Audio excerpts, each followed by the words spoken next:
episode of Just Another Year Chicago. My name is Nick Brody. I am joined alongside JC Allen from the Tampa Bay Pewter-Report. And happy Friday. We are recording on Thursday night, but we are posting this on Friday. It is week 7 of the NFL as the Chicago Bears take on the Tampa Bay Buccaneers, Tom Brady's new home, Super Bowl champion home in Tampa.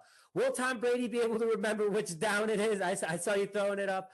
Will Khalil Herbert keep up this tear that he's on against this tough Bucs defense? And how will Eddie Jackson respond to the critics from last week? But before we dive into it, we'd like to thank our sponsor, Stupid Car Tray. Stupid Car Tray saves the day. Great for keeping your seat from grease and crumbs. Pizza level insecure. Any takeout you think about it. And also while you're sitting on the couch watching the game, make sure that you type in code JAY16 at checkout in the link in the description to get 16% off your entire order. So with that, JC, welcome to the show.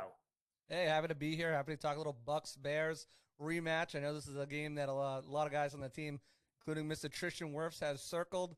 Their rematch up against Khalil Mack. Only sack he's let up in his pro career over a year right now without giving up a sack, thanks to Mr. Mack. But yeah, very excited to be here, talk, and get into this matchup. Yeah, and I think it's the only time in his life he's ever been flipped by, like, as a full-blown man, like, being flipped like that by Khalil Mack. So, you know, that's like the moment everyone remembers from that game. I mean, yes, the Bears won and the whole Tom Brady 4-down thing, but I couldn't agree more. So, JC, before we dive into it, we've never done this before, having an opposite fan base on the show, so we're really excited to have it. Tell us a little bit about exactly your writing experience with the Bucs. You told me before the podcast that you just joined right before they went on their Super Bowl season. What's that been like? And obviously, the number one question: have you talked to Tom Brady? Yeah, it's been crazy. So, this is my second year covering the team. I was with a different outlet last year covering the team. Never, no experience, no background, anything. I just kind of, moved to Tampa the year before Tom Brady came here. I'm from New England originally, so it was like, oh, Tom followed me here. I'll take it. But, I wrote this long soliloquy on my Facebook page stating all the reasons why Tom might come to Tampa, and I got blasted by all my friends. He's retiring, staying in New England. Who's going to Los Angeles Chargers? So yada, yada, yada. And then lo and behold, a month and a half later, he signs in Tampa. So I was looking for like shows of like what's going on up in New England. We have 2 stations dedicated to sports, Boston sports. So I'm like, where can I go? And I find Florida Fox, and it's all NASCAR and fishing. So I'm like, where can I find it? I ended up finding this podcast on Facebook, and he's like it's like a podcast meets a radio show meets a television show. He brings callers on, and I started calling in and talking about Tom, and I've watched him my whole life. So, and they're like, hey, we really like what you're doing. You want to come on as a guest? And I was like, absolutely sure. So then reoccurring guest turned into a permanent guest, turned into a writing job, turned into having my own show, turning into me hustling and grinding and getting a bunch of undrafted players for interviews and getting credentialed to the Bucs and the NFL. Fast forward through the season to the Super Bowl. I actually caught COVID, so I wasn't able to go to the Super Bowl, but thankfully everything was on Zoom. So I got to talk to all the players on the Bucs, and the Chiefs, Mahomes and Hill. And I actually, I was talking to Rob Gronkowski, and it was aired on ESPN. I mean, this is my first year in too, so I'm amped, I'm like, oh, that's crazy.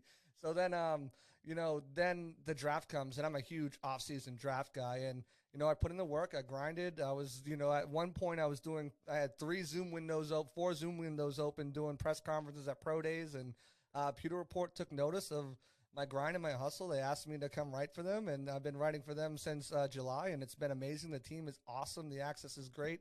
And to wrap up the question, yes, I have spoke to Tom, talked to him today, actually. Antonio Brown, I know we'll get into some injury statuses a little bit later, but he might not be good to go. So I had to ask about the next man up. So Tyler Johnson, a name for you guys to watch out for. If he's the guy that's got to step up, I think he's ready to go. Well, I think so I know I have it down a little bit more. I think we should just jump into that really fast. I think that's a super good topic to start off with. Is Antonio Brown is like the guru of knowing what's going on next. Like, he knew John Gruden was a bad guy. He knew Big Ben was like on the tail end of his career, and he knew Juju was a bad receiver to his standard, and Juju has just not lived up to the hype since Antonio Brown has left. So let's go into injury updates real fast. I'll just start with the Bears, just kind of rattle things off here. The big name that for the Bears that's out right now is Robert Quinn. He is on the COVID-19 list. He tested positive. So there's probably no chance that he's going to play this upcoming Sunday. against the Tampa Bay Buccaneers, which that's a huge loss with 5.5 sacks. Khalil Mack with 6 sacks. So that's big for Tom Brady because Tom Brady's already remembering all the times that Khalil Mack was in his face. Robert Quinn's also on a tear, so you have those two guys going at it. Then you have Tayshaun Gibson Sr. that was limited in practice on Wednesday, did not practice on Thursday with a hip injury. Jimmy Graham out on veterans rest. Jakeem Grant, who we just traded from the Miami Dolphins for a 6th-round pick, he did not participate again with an ankle injury. Khalil Herbert, fine with full participation with a shoulder injury that he suffered against the Packers. Akeem Hicks did not participate. Khalil Mack did not participate, and Allen Robinson also did not participate. Couple other injuries. Caleb Johnson, our special team stud, is coming back. So crazy. And then Deion Bush was put on IR. So the Bears have a lot of key players that we, the last couple of weeks that have helped us beat some pretty decent teams. And then I've lost some decently close games minus Cleveland. We don't talk about Cleveland anymore in Chicago, especially what happened that game. But big hurts. Now, you go over to the Tampa Bay report. The number one name on the list right now is Antonio Brown, like you were saying. And he did not participate in 2 practices in a row. And then another one I saw was Jason Piere-Paul did not participate again today. So overall, like JC, Bears fans know that these are big names, but how much does it hurt your team this upcoming Sunday? And I like that you kind of started getting to who's going to step up. So who's the next man up for the Bucs in that regard? Yeah, I mean, you look at it too, and you left 2 big names off that list. Levante David, who is arguably one of the best off-ball linebackers in the league, and then Rob Gronkowski too. Both guys who have not participated. You look at this, when the injury report came out today, it looked like a novel. They were just like writing, because there's just so many names on this list for both teams. I mean, Richard Sherman, again, cornerback depth has been an issue with injuries, and he's not participating. He's probably not going to go. But as far as stepping up, Antonio Brown, it's Tyler Johnson. With Scotty Miller on IR with turf toe, he's going to have to be the guy to step up because after him, they've got Jalen Darden, who, looked good in training camp and, had a couple flashes here in some preseason games, but he's not quite ready either. Levante David, it's going to be Kevin Minter again if he can't go. Now, these guys aren't practicing Wednesday, Thursday. Usually, if you don't practice most of the week, Friday's more of a walkthrough day. It's not a good sign that these guys are going to go. Rob Gronkowski, it's going to be the O.J. Howard show. But O.J. Howard did not participate on Wednesday. Came out today, limited participation. Came out, he was all suited up. We saw him, warming up in pads and his helmet out and everything like that. So he's going to have to be the next guy to step up, him and Cameron Brate. You go to Jason Pierre-Paul. Luckily, the Bucs drafted Joe Tryon-Schwenk in the first round, which, I think we might talk about him a little bit later because he's been an absolute animal. And then you got Jamel Dean, who's going to have to step up, and Pierre Desir and some of these cornerbacks, Ross Cockrell. The other big name is Antoine Winfield Jr. He's been a full participant the last 2 days, but he still hasn't cleared the concussion protocol, So it's still a wait game to see if he's going to be able to even play. And if that does happen, he's able to play. That allows them to use Mike Edwards in more of a freelance role as in nickel formation, playing some corner. He's got a lot of versatility there. So, if I'm the Bucs, you're looking at guys like Levante, Gronk, JPP, Antonio Brown. It's still early in the season. You have a bye week coming up in 2 weeks. Don't rush these guys back because I think you have enough guys on the roster, and you've seen that throughout a couple weeks, that you can get the job done or at least eke by and sneak out a win. Don't rush them back. In the terms of Antoine Winfield Jr., I mean, you really need him back because it gives you more depth at corner, which is the injury spot that they're hurting the most. They built pretty good depth everywhere else. I think if you're looking for one guy to come back to make an impact, it's going to be Antoine Winfield Jr. Yeah, and it's crazy. So I was just thinking about this as you were saying it, like this long laundry list of injury players, especially big names. What's weird about the Bears is that Khalil Mack, I know you said, like, usually when you don't practice Wednesday, Thursday, that's a pretty big indicator that you're not going to play Sunday. Khalil Mack and Akeem Hicks the last 3 weeks have barely practiced, and then on Sunday, they're out there ripping it up. So I personally want to see some of these Bucs play. Like, I would be fine with Antonio Brown chilling for this weekend, especially with the Bears, sure. secondary problems. I'll roast him right now. Like I kind of said at the beginning of the episode, Eddie Jackson has been just not the Eddie Jackson that the league once knew, and he's still on his big contract. So, but I agree with you. The Bears are also in an interesting position because they're going through the toughest part of their schedule right now. They played a pretty competitive game against the Green Bay Packers. Obviously, Aaron Rodgers is the boogeyman of Chicago, but then they go out and beat the Raiders in Las Vegas, which is no easy task. I mean, Raiders fans are just absolutely crazy. And then, the Bucs, it looks like a fair matchup this week because of these key players that you have that are out. The other thing is, the one thing that I kind of want to switch into, and before I forget this, is that it seems like the Bucs and the Bears have the same saying: the banged up Bucs and the banged up Bears. BUB. Like it's just what's going on right now, and it's kind of crazy to think. So I'm kind of in your side. If the Bears had won last week against Green Bay and they were 4-2, I'd say sit out these major guys or don't play them as much, because the Bucs are in a much better position. So I agree with you there that. And they're doing really well. So I think that going into our next subject, the Bears offense versus the Bucs defense, and you hit on Richard Sherman a lot being injured, that the cornerback depth has been a huge problem for the Bucs. So I'm looking at ESPN's rankings of the Bucs on paper, stat-wise, is that you guys have the 9th overall defense. Very impressive. I mean, there's no doubt you guys have a bunch of defensive studs. You're the number 1 rushing defense, but then you go to passing, and the Bucs are the 26th team in passing yards allowed. And then you go to the Bears offensive rankings. The Bears are 32nd overall. That's just absolutely easy to say. We're 7th in rushing thanks to guys like David Montgomery and Khalil Herbert and Damian Williams. This has been the best running back room for the Bears in the recent years, even better than last year. Last year against the Bucs, the Bears had David Montgomery, and that was pretty much it. And then passing, obviously, is 32nd because we don't know how to throw the ball anything farther than 15 yards. So, our bread and butter for the Bucs rush defense, it's going to be a clash of titans because you guys are good at stopping the run. That's where our bread and butter is at. It's going to be kind of that combination. It's going to be a tough matchup, though, with Khalil Herbert, as he looks like he's going to be the number 1 running back for the Bears again, with Damian Williams, who's still on COVID. So my question to you is, with how well the Bears have ran the ball this year, whoever is back there, because it just seems to be working, what is the better strength for the Bucs defense? Is it stopping up the gut? Is it stopping the outside run? Or is it just a nasty combination of the two and the Bears are not going to be able to do anything? It's a combination of the two. They've got some Okay. really good guys who can set the edge. Shaq Barrett, Anthony Nelson, Jason Piere-Paul. If he can't go try and Shoyinka is getting better at setting the edge. Nadam Kasu can, these guys, they're older, but they can still move. Will Golston. And then up the middle, I mean, do you want to run up against Vita Vea? I don't think, No. I don't think anybody does. And Devin White's still a sideline-to-sideline linebacker, too. So, he can make plays in the run game as well when he's not being over-aggressive. So, you look at what this team has been able to do, and I actually talked to Todd Bowles this week, and I asked him, hey, how many times have you reminded your guys you lit up 100 yards rushing last week? He goes, I don't think I have to remind them. They know. So, man. As good as Herbert's been the past couple of weeks, I just don't think that he's going to be able to do much. Where they're going to be able to maybe get some yardage is the same thing you saw last week with Jalen Hurts, is Justin Fields' ability to scramble and make plays out of the pocket. So design runs I don't think will work. They worked towards the end of last week for the Eagles because they were a little gassed. Miles Sanders was able to break off two nice chunks.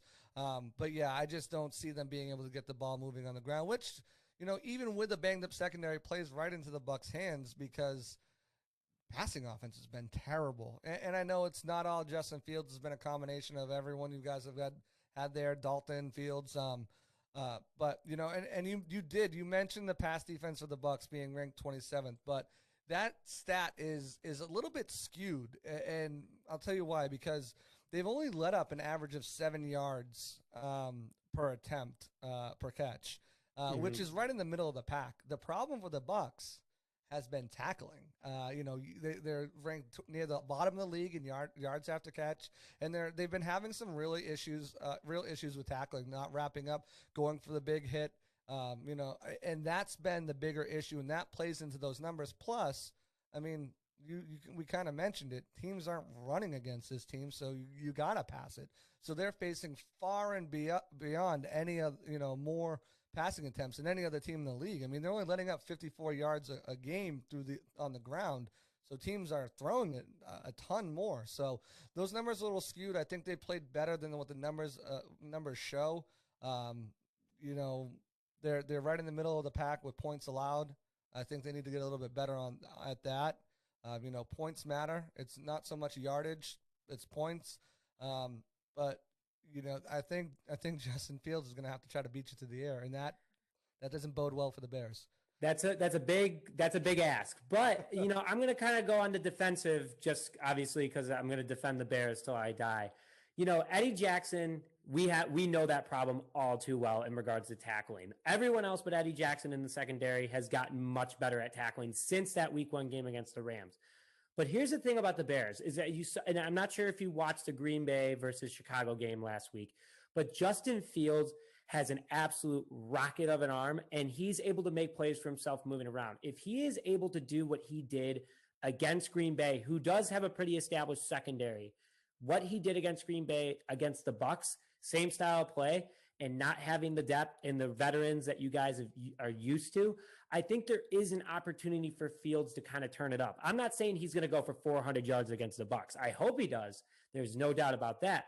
But if I'm not sure. I know that your guys' defense, you guys love to mix up the zone and man-to-man. But Justin Fields, that's one thing that he has that he's really good at, and having to mentor in Andy Dalton, he's able to read the field much better than all other rookies. That's why he's had so much success on the rookie rankings chart, is he's able to find that open man quickly, even if it's for a slant route. And you have guys like Cole Kmet who can break tackles. You have guys like, Allen Robinson who are big enough to break tackles. He did it last year against the Bucs. So that's one thing. If I'm coming from a Bears fan perspective, I'm nervous about your front seven. There's no doubt about that because the bread and butter is our run game. But if I'm a Bucs fan, and you can, and please chime in. I think that the one thing that the Bears have, like you said, is Justin Fields using his feet. But also, if he's able to use his feet and all the speed in the wide receiver room for the Bears, he could throw that sucker up as far as he wants, and hopefully Marquise Goodwin or Darnell Mooney or Bird or someone's down there to get it. So that's kind of what's making me a little optimistic, or that is what's making me optimistic against the Bucs defense when I see that ranking. But I get the skewing part, especially for the Bears defense in regards to where they rank, because they're on the field 97. I feel like they're on the field 97% of the game. So it's funny you bring up Cole Kmet, and I think that's one way that they can, kind of get after the middle of the field. But the Bears don't throw it to their tight ends enough. And you look at a guy like Herbert, and yeah, he's had great success on the ground. He's no Montgomery. He's not a guy that's gonna, he's no Miles Sanders, no Miles, Gaskin. He's not a guy who's known for his receiving ability. And I think those are two ways you can really try to beat the Bucs is using the back out of the backfield, those short, quick throws, and saying, "Hey, tackle us." And you saw it in the Miami game. I forget the player now, but he caught a 2-yard pass, turned into almost a 30-yard gain. I mean, I think that's what you're looking for, getting those guys involved. And like the question for you, you can be confident all you want in Justin Fields' ability and the players. Comes down to Matt Nagy. Is Matt Nagy going to have this team prepared? Is Matt Nagy going to have this team coached up enough to go against a Tampa Bay, Buccaneers? Because if you look at last year's win was kind of deceptive. The Bucs beat themselves a lot, and they lost Tampa Bay in the middle of that game too. So the second you start, like any Bears fan, I'm just going to say this outright to you. The second you bring up Matt Nagy, a Bears fan instantly loses all the air in their lungs. They're just like, I don't even know what to say, because he's so frustrating, but he's a good leader. Like he knows how to hype teams up. He knows how to make good energy in the locker room. Yeah, he's assistant head coach. Yes. That's the best way you could have said. I'm going to save that clip right there. What is Matt Nagy, assistant head coach? Yeah, absolutely. So, let's go over to the defensive side of the ball. You don't want to talk about Nagy. I'm going to try to avoid that as much as I can. All I will say to that is the person that's going to prepare this team the most for the Bucs game is Sean Desai, our defensive coordinator, rookie defensive coordinator. I say this to the day I die. 2018 was Vic Fangio's team. It wasn't Matt Nagy's team. It was Vic Fangio. And who is his right-hand man? Sean Desai. Sean Desai is the reason why the Bears are 3-3. The Bears would be 1-5 if Chuck Pagano was our defensive coordinator again, because this team is playing, and no offense to Chuck Pagano, great guy, awesome story, but he did not unleash this defense. He wasted 2 years of this defense, in a lot of Bears fans' opinion. If Sean Desai was the guy after Vic Fangio, I think this defense we maybe would not have been a 500 team last year. We might have not have been a 500 team the year before. We may have won 9 or 10 games, but it's just how bad, Matt Nagy is. And I agree. He's not going to prepare it. It's going to be Sean Desai. And that's just hopefully the leaders of this team, the Khalil Mack, Akeem Hicks, the Cody Whitehairs, hopefully they get that done as well. So Matt Nagy is in for a very rude awakening in regards to that. So that is my defense of Matt Nagy, as best as that is, but I'm still agreeing with you at the same time, unfortunately. So we'll try to go to something more positive from my end, and a better argument overall for our conversation for both of us is the Bears defense versus the Bucs offense. I know, not potentially not having Gronk and not having Antonio Brown. And, fun fact, Scotty Miller grew up, a couple towns over from where I'm recording right now and went to high school with my girlfriend. It's a very small world. So Cam Brate's from there too. Yeah, exactly. From Barrington High School right in Illinois. Yep. You hit the nail on the head. So I want to go to the Bucs ranking really fast. The Bucs are the number 3 offense. This is weird. It's like their defense. Like they rank super high, but then they have a really weird ranking that might be skewed. They're the number 1 pass offense. There's no doubt about that. But then they have the 27th rushing offense, even with Fournette's big game last week. So then flip it. We go to the Bears defense. They're the 7th overall. They're the 8th passing defense. So Tom Brady might have some trouble against them. And that's with our secondary picking up steam over the last couple of weeks. But we have the 16th ranked rushing defense. So I guess we kind of catch a break with you guys. But JC, I kind of want to hear from your standpoint. Is the Bucs rushing offense that much of a problem? Or is it just been like they had to warm up a little bit and now they're getting hot? Yeah, you asked me 2 weeks ago. I'd say yes. Yes, it's a problem. But Leonard Fournette seems to turn the corner. They've Bruce was doing this thing where he was switching off series between Fournette and Ronald Jones, and then week 2 we named Ronald Jones a starter, and then it was kind of going back since he's named Leonard Fournette. Well, not named him, officially, but made Leonard Fournette the starter. We've seen Leonard Fournette pick it up, and not just the rushing game, but the passing game and the pass blocking game. He's playing like Leonard Fournette of old, like the top 5 running back pick in the draft that he was taken for. And I think he's going to continue to build upon that. Has yet to crack his first 100-yard rushing game. I think that happens this week probably. Just getting him going, and he's a guy that you can't sprinkle carries in. You got to get him going. The more he warms up, the better he gets. The harder he is, the more tackles he breaks, and the more confidence he gets. And I think his confidence level right now, Thursday night Lenny, all season Lenny, he's already Lombardi Lenny, I think this is a guy who's just continuing to build and snowball, and I think they can definitely get it going on the ground. But I mean, when you have a trio of receivers like Mike Evans, Chris Godwin, and Antonio Brown, you're going to pass the ball because, as Bruce said, multiple times, when, name a number 3 cornerback who can consistently keep up with Antonio Brown. And even if you have a number 3 cornerback, all right, you have guys who can kind of match up on man. When you get Gronk back, name a safety or linebacker who can regularly line up on Gronk one-on-one by himself. I mean, you're gonna have to give someone help, and that takes away from what your defense can do, and it just gives Brady more options. So, he's a GOAT for a reason. He knows how to move the ball. He knows how to pick. He's gonna go with the highest percentage throw, no matter who it is, and he's going to find the guy. And when you have a quarterback like that, when you have offensive skill positions, weapons like that at receiver and tight end, you use them. So, I mean, that's why they have the number 1. I'm gonna defend myself a little bit here. I know you said that he's gonna have his first 100 rushing game against the Bears. I gotta disagree. I gotta disagree on that one. You kind of said like who's gonna match up against these guys. Roquan Smith is on pace to be a Pro Bowl, actually get the Pro Bowl this year.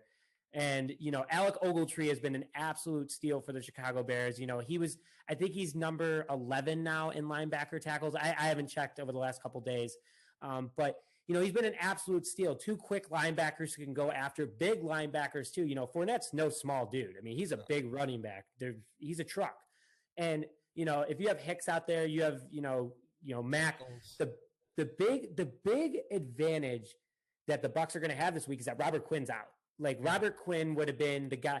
If Robert Quinn was in, I would have, when you said 100 yards, I would have interrupted you right there and been like, Do you know who you're going against? But then, Trevis Gibson, who our sophomore, he's not as big as Quinn. He's fast. He's definitely proven himself. He's got 2 sacks over the last 3 games, proven himself in regards to that. He's not a sophomore slump guy.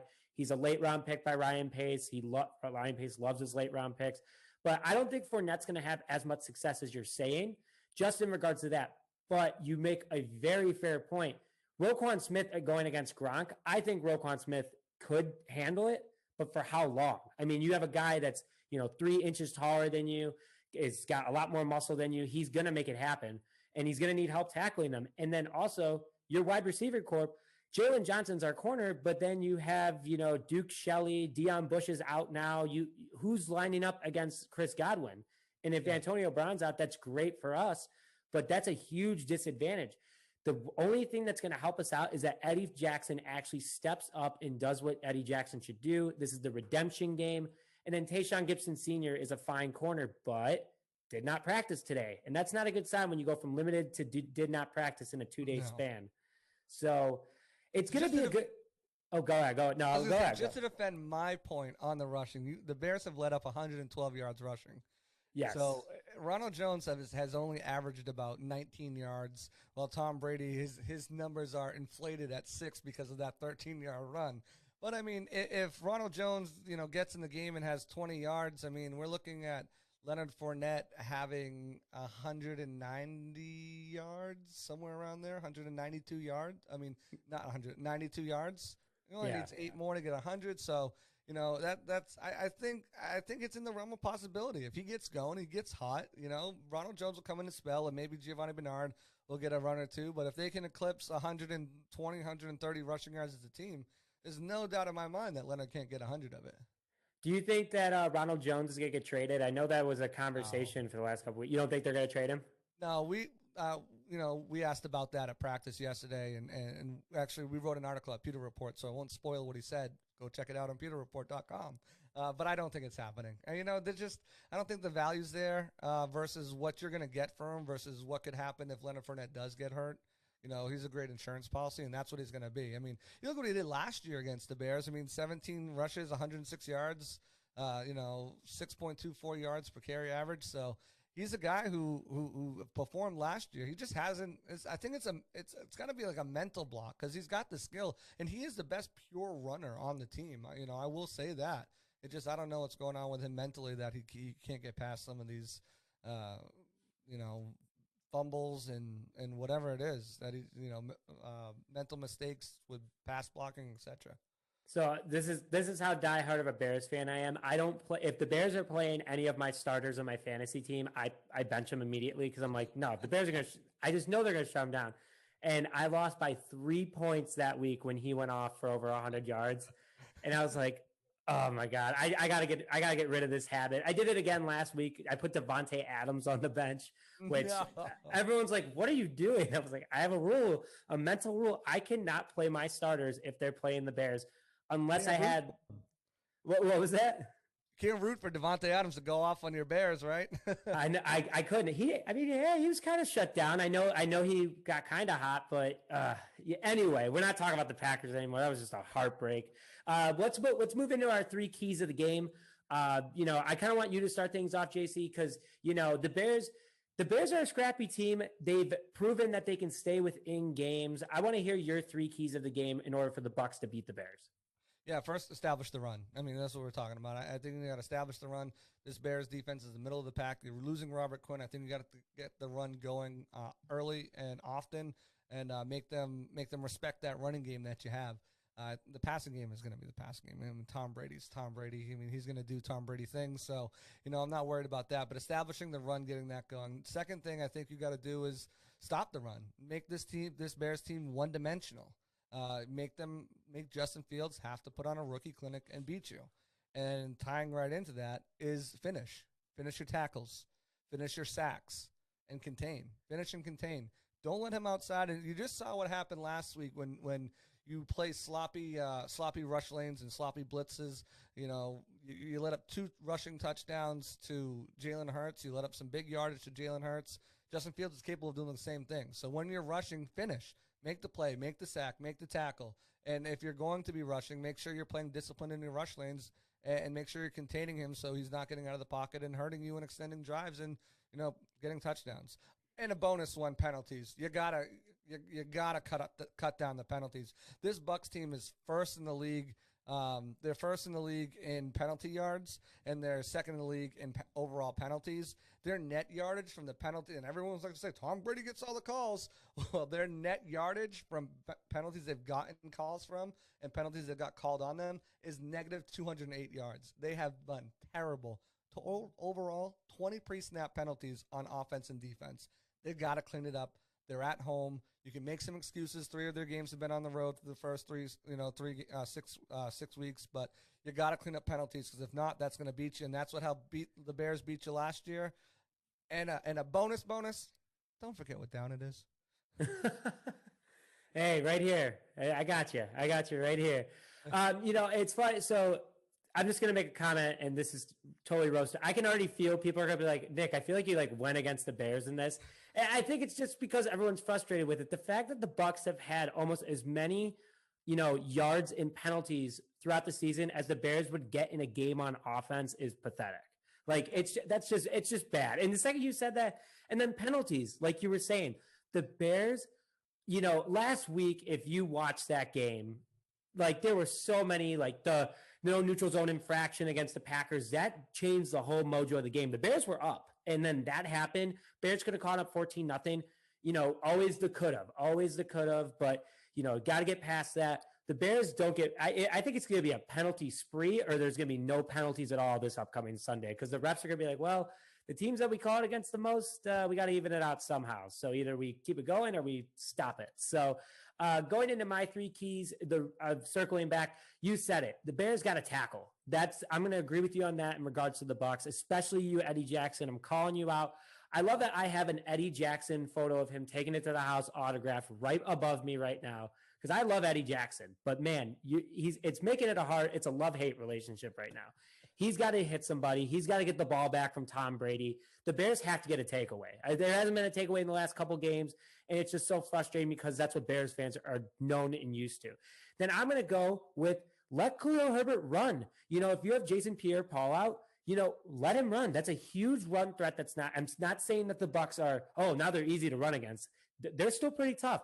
But Khalil Herbert is he's got a chip on his shoulder, no pun intended, considering his shoulder's hurt, but he's a full participant in practice. He can run. And I know that, you were saying it's going to be tough for him. He's not a David Montgomery, but he's a rookie, but he's a lot more ahead of other rookies that we've seen in years past. And I would rather have Herbert than Cohen right now. In my opinion, Tyreek Cohen can kind of chill out right now. Yeah, I want him to stay on the roster. Great guy. I love Tyreek. I want him to heal up correctly. Don't rush him back. Herbert's doing a fine job. He's developing the way it is. And then finally, let Justin Fields rip it. Just let him go off. I don't care if he throws 3 picks. Let him throw for more than 250 yards so he gets that confident feeling of being able to do that. A Bucs secondary that we discussed in length that has some struggles, Fields might have the opportunity to do that. It might be a fun game for Justin Fields, but in regards to that, I'm going to give a bonus because we're giving ourselves bonuses here. The offensive line has to give Justin Fields more than 2.5 seconds. If he can get the ball, Justin Fields is fast. He can make plays for himself. Within that 2.5 seconds, if he goes, okay, I have to break it to the outside and run this thing myself or make a play, let him do that. But 39-year-old Jason Peters, almost 40, cannot be the best lineman on the Bears right now against a tough Bucs defense. So that's all I have to say in regards to that. JC, score predict. Obviously, I'm going to say the Bears are going to win. Obviously, you're going to say the Bucs are going to win. But I want to know, in your opinion, how bad do you think the Bears are going to lose to the Bucs?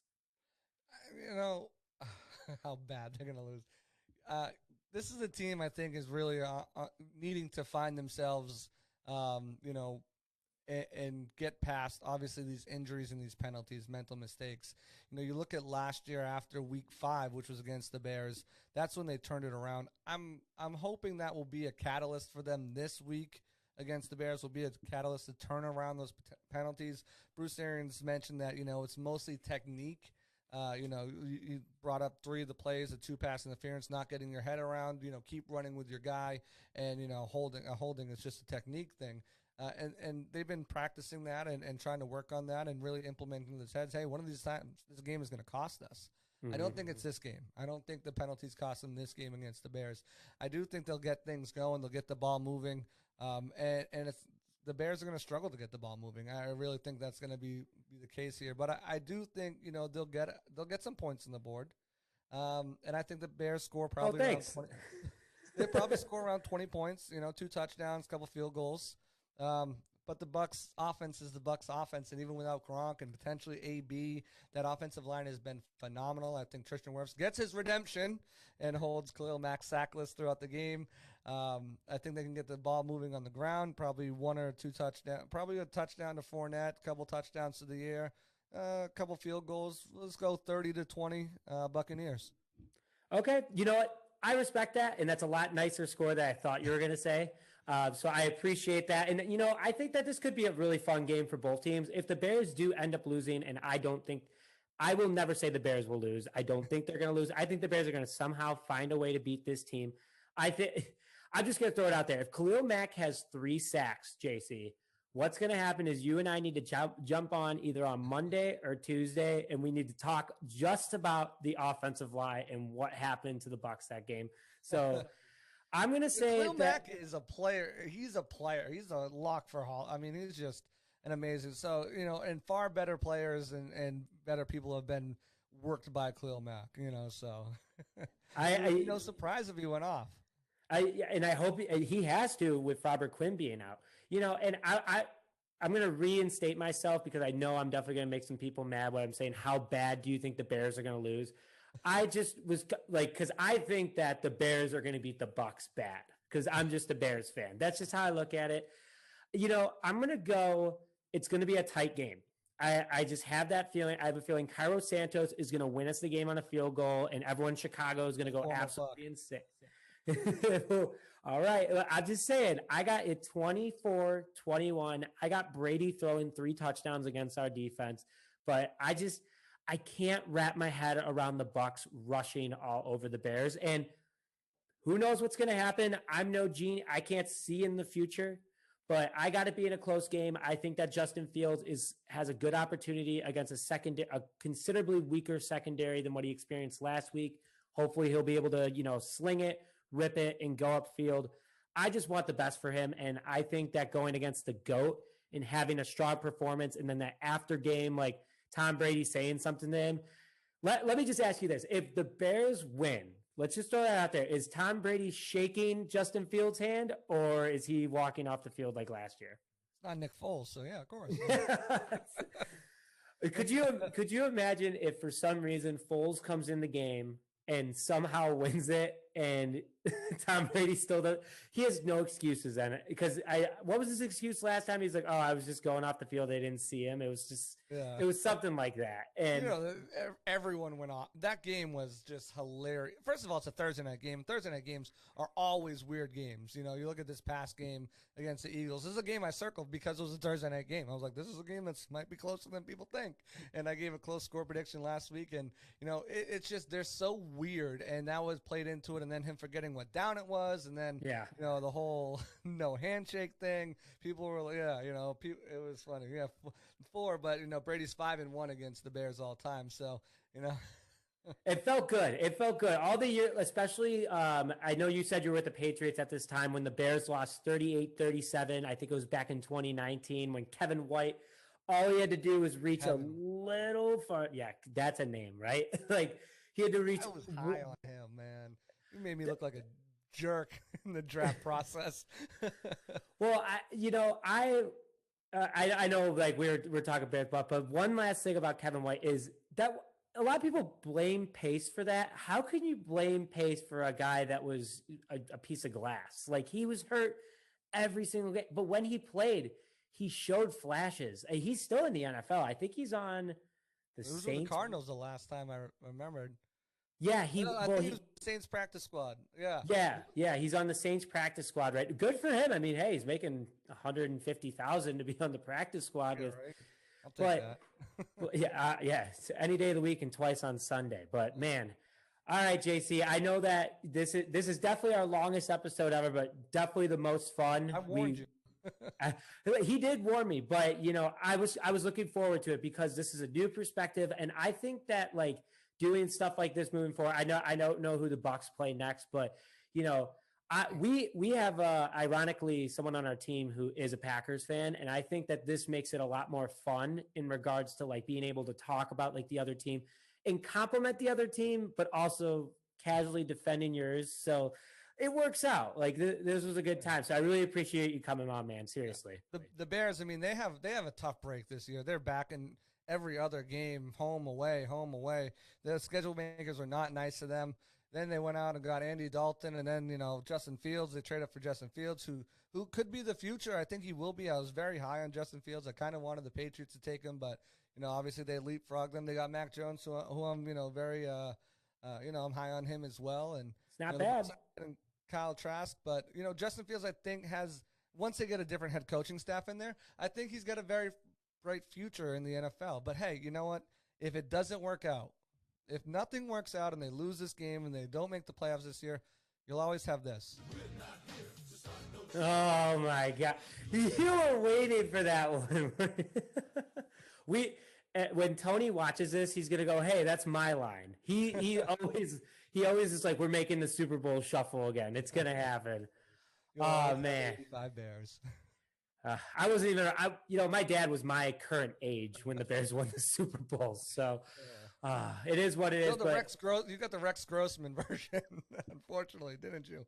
That's like that's the Walmart Great Value Super Bowl Bears. Oh, man. Well, JC, thank you very much for hopping on, man. I really appreciate it. Absolutely. Happy to be here, and should be a great game. Looking forward to it. And, yeah, I'll hop on. We'll do some post-game after this game wraps up. Absolutely. Well, with that, thank you very much for joining this episode of Just Another Year Chicago. My name is Nick Rohde, and we will see you guys next time.